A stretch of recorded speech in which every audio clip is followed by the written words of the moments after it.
Mazars, an international audit and consulting group, issues its 7th annual report presenting its consolidated accounts. Patrick de Cambourg and Philippe Cassignac, welcome. Hello. Hello. What are the key highlights for the 2010-2011 fiscal year?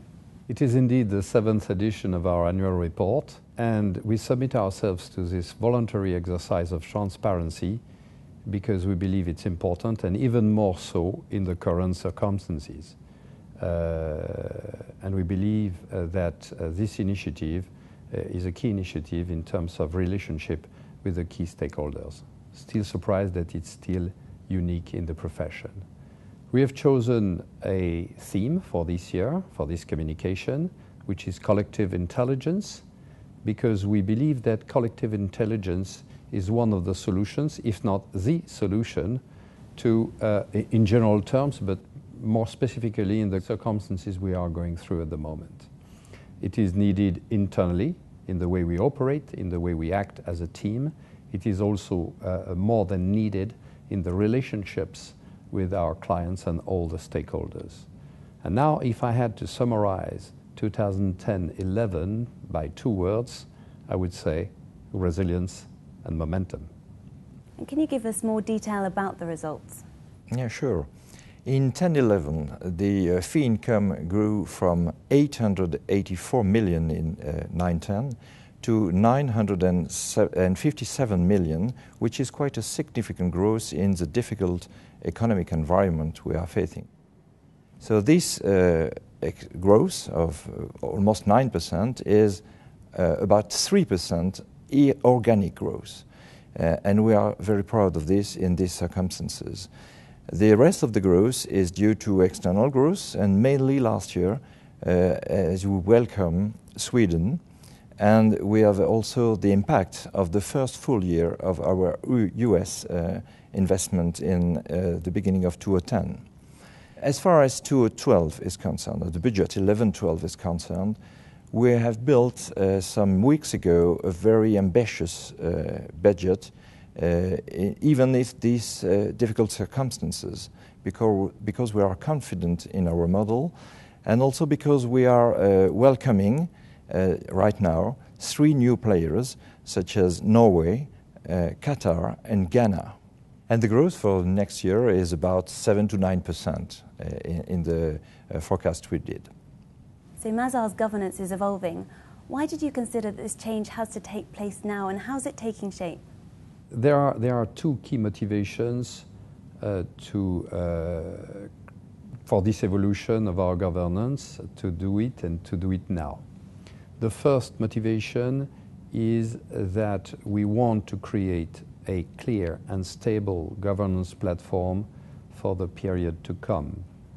And the second motivation is that we want to anticipate and build a stronger Mazars for the future. In fact, we identified 4 key challenges that we need to address and that we want to address. The first challenge is that we need to focus further in a very interesting but also very demanding environment on organic growth, which is the engine, and on the management of our operations.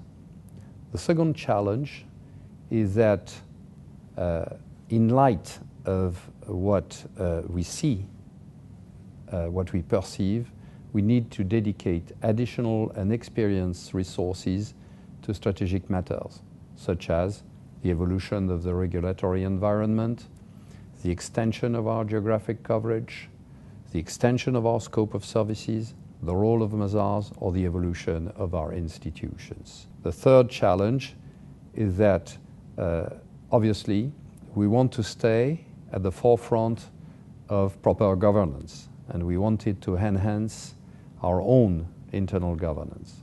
And the fourth is that we want to do all this in a context where we empower new leaders, new generations, while everybody passing the baton in due course.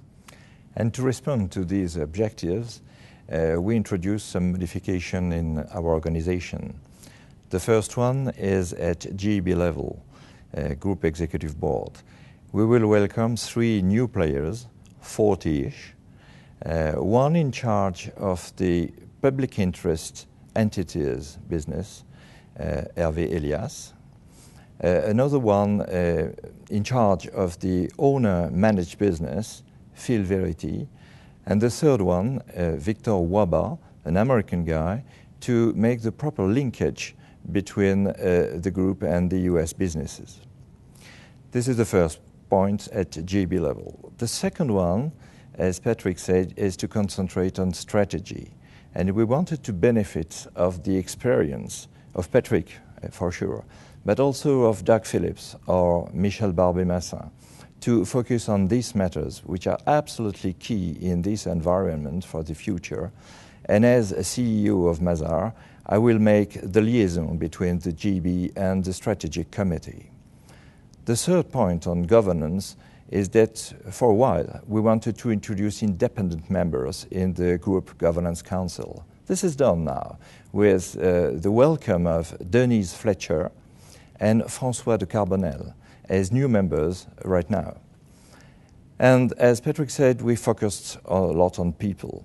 So talent management, group HR help for each and everybody in training, talent development program, and evolution in the organization is really key. So we make a lot of efforts in this matter to help each and everybody to progress, and in his job to prepare everywhere, anytime, his own succession, because it's an evolving world.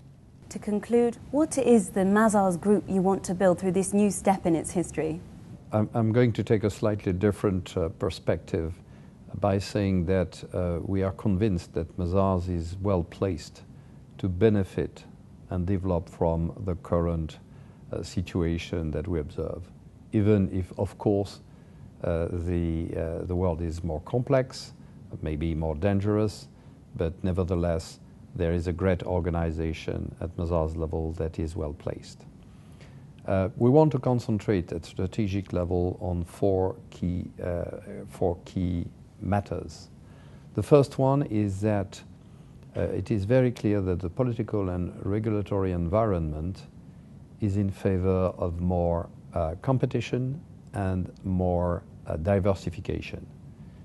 And as a consequence, we need to make sure that this overall environment translates into concrete steps that allow us to develop further. The second key matter is that for us it is obvious that a significant number of players are reconsidering their strategies and their positioning.